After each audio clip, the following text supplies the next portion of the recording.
وحی الہی کا آغاز سورۃ العلق سے ہوتا ہے۔ پہلی ہی سورت میں اس ظلم کے نظام کے خاتمے کا 3 نکاتی ایجنڈا قرآن نے بیان کر دیا۔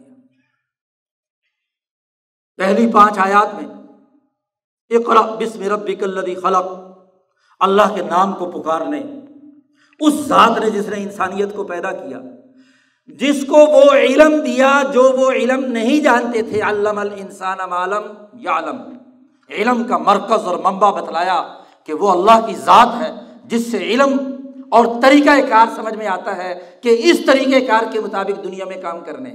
دنیا کی تمام ایجادات، تمام رہنمائیاں اسی اللہ کی جانب سے انسانیت کے سینے پر، ذہن پر القاء کی جاتی ہیں۔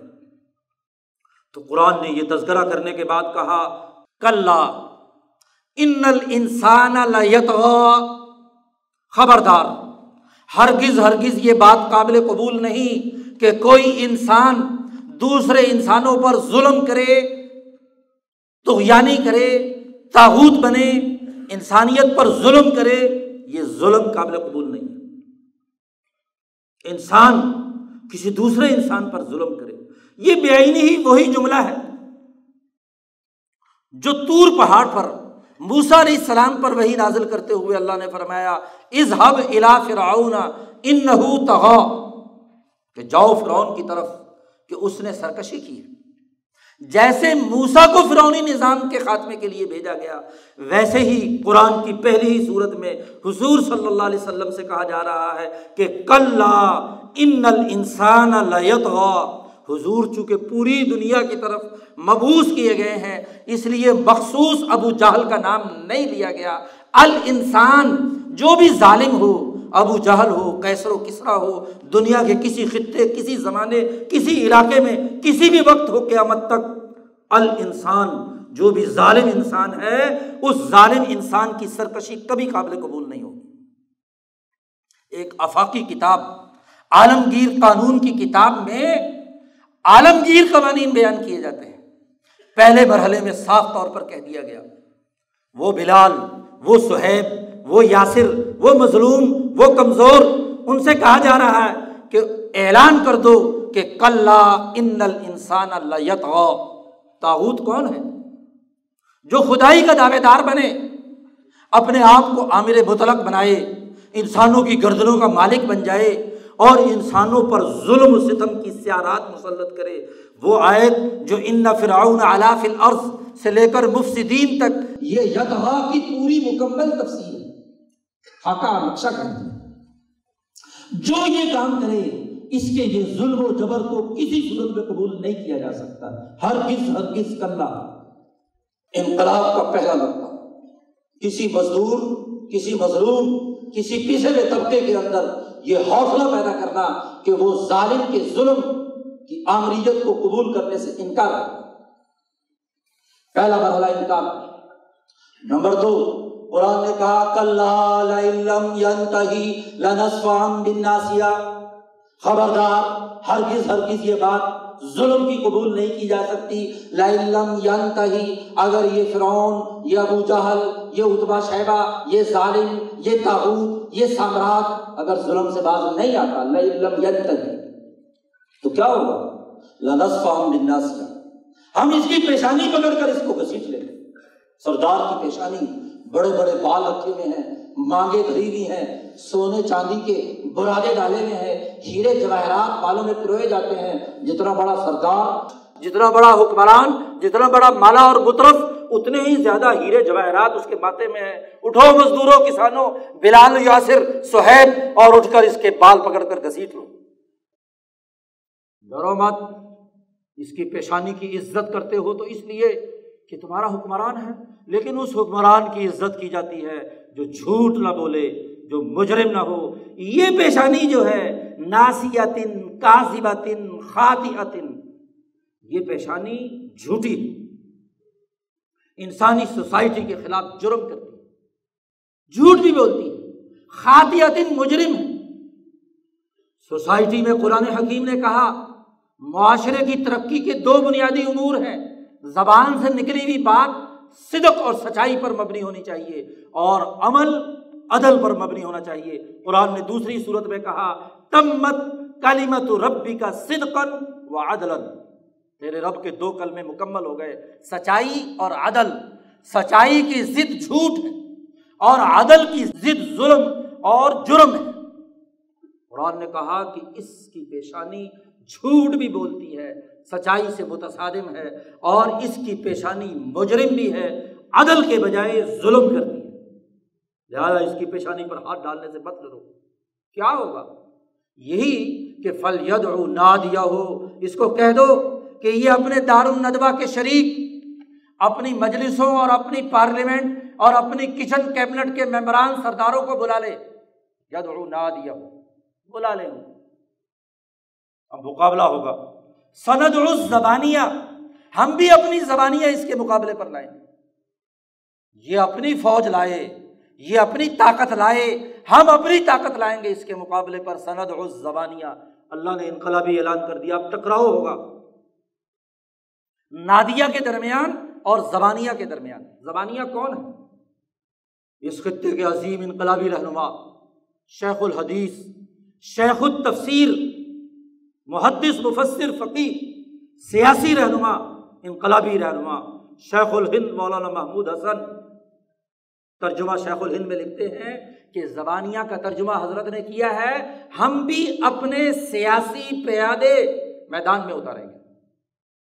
پیادے، جب 2 فوجیں آمنے سامنے ہوتی ہیں تو دونوں طرف کی فوجوں کے جو پیادے ہیں وہ مقابلے پر آئیں گے، تو ہم بھی اپنے سیاسی پیادے میدان میں لائیں گے۔ یہ سیاسی پیادے سب سے پہلے تو 313 کی صحابہ کی وہ جماعت ہے جو بدر کے مقام پر موجود تھی، اور پھر ان کی تائید و نصرت کے لیے وہ عظیم الشان فرشتے ہیں جنہوں نے ان کی حوصلہ اور ہمت افزائی کی۔ مقابلہ ہوگا، یہ اپنے دارالندوہ کو لائے، ہم اپنی طاقت کو لائیں گے، سیاسی پیادے کو میدان میں لائیں گے۔ لیکن تیسری بات فرمائی گئی، یہ ظلم کرے، جبر کرے، زیادتی کرے، کلا لا تطیعہ، ہرگز ہرگز اس کی اطاعت نہیں کرنی، اس کا سسٹم نہیں ماننا، اس کی غلامی قبول نہیں کرنی، اس کا ظلم کا نظام نہیں ماننا، لا تطیعہ، بلکہ اللہ کے سامنے سجدہ ریز ہونا ہے اور اللہ کا قرب حاصل کر کے اللہ سے مانگنا ہے۔ اللہ سے بڑی طاقت اور قوت، یہ حوصلہ پیدا کر دیا، یہ جرأت پیدا کر دی ان مظلوموں اور کمزوروں میں۔ آپ دیکھیے کہ جو لوگ یہ کہتے ہیں کہ مکے میں صرف کلمے کی دعوت تھی، کلمہ پڑھنے کے بعد مسلمان سب سے پہلے یہ سورت پڑھتے تھے، اور اس سورت میں انقلاب کا مکمل روڈ میپ دے دیا گیا، طریقہ کار بتلا دیا گیا، انقلابی پروسیجر بتلا دیا گیا۔ لوگ پوچھتے ہیں کہ یہ انقلاب کی لوگ باتیں کرتے ہیں، قرآن میں کہاں انقلاب ہے؟ میں کہتا ہوں قرآن کی پہلی ہی سورت میں انقلاب ہے۔ پہلی سورت میں اللہ سے تعلق کے بعد ان 3 نکاتی ایجنڈے میں ایک انقلابی پروگرام دے دیا گیا کہ ظالم کے ظلم کو قبول نہیں کیا جائے گا، اور اگر وہ ظلم سے باز نہ آئے تو اس کو پکڑ کر گھسیٹا جائے گا، مقابلہ ہوگا نادیہ اور زبانیہ کا۔ لیکن اس مشکل حالات میں بھی لا تطیعہ، اس کی اطاعت نہیں کرنی ہوگی۔ 2 ٹوک باتیں، کوئی چھپی بات نہیں ہے، کوئی اپنی طرف سے ترجمہ نہیں ہے، قرآن کے الفاظ کا ترجمہ ہے، جس عالم سے جا کر مرضی پوچھ لو۔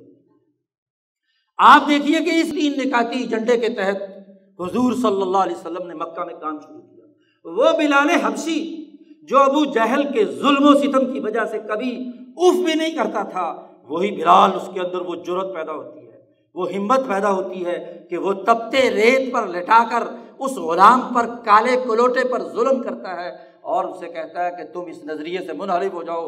وہ کہتا ہے نہیں، چمڑی ادھیڑی جا سکتی ہے لیکن لا تطیعہ، تمہاری اطاعت نہیں کی جا سکتی۔ عہد ان کی زبان پر ہے، اللہ کی طرف رجوع ہے، اللہ کے قرب کے حصول اور اللہ کی طاقت سے حوصلہ پاتے ہیں وہ صحابہ۔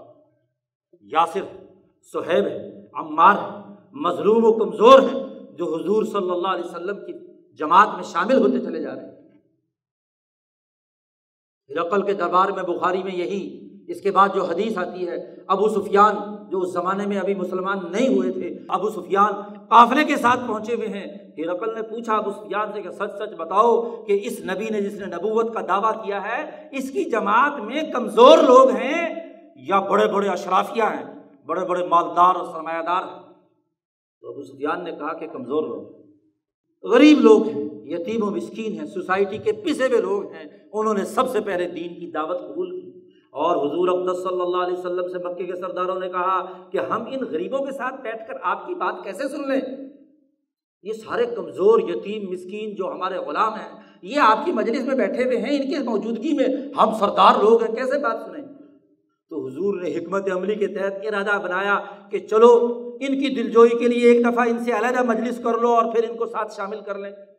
قرآن نے وارننگ دی کہ وَاصْبِرْ نَفْسَكَ مَعَ الَّذِينَ يَدْعُونَ رَبَّهُمْ بِالْغَدَاةِ وَالْعَشِيِّ يُرِيدُونَ وَجْهَهُ وَلَا تَعْدُ عَيْنَاكَ عَنْهُمْ تُرِيدُ زِينَةَ الْحَيَاةِ الدُّنْيَا، اور صاف کہہ دیا وَلَا تُطِعْ مَنْ أَغْفَلْنَا قَلْبَهُ عَنْ ذِكْرِنَا وَاتَّبَعَ هَوَاهُ وَكَانَ أَمْرُهُ فُرُطًا۔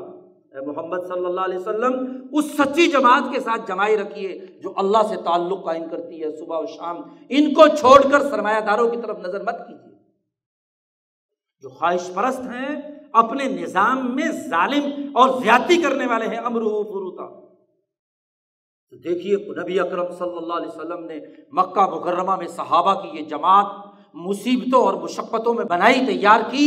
حضور حج کے موقع پر قبائل کو دعوت دیتے ہیں، یہ دعوت قبول کرو، تو حضور کا حقیقی چچا ابو لہب پیچھے پیچھے چلتا ہے اور کہتا ہے یہ میرے خاندان کا بچہ ہے اور یہ اس کے دماغ پر اثر ہو گیا ہے، مجنون ہے، شاعر ہے، ساحر ہے۔ قرآن نے سارے الزامات دہرائے ہیں، کتنی اذیت کی حالت میں ہے، لیکن اس کے باوجود اپنے عزم پر لا تطعہ، اس کی بات قابل قبول نہیں ہے۔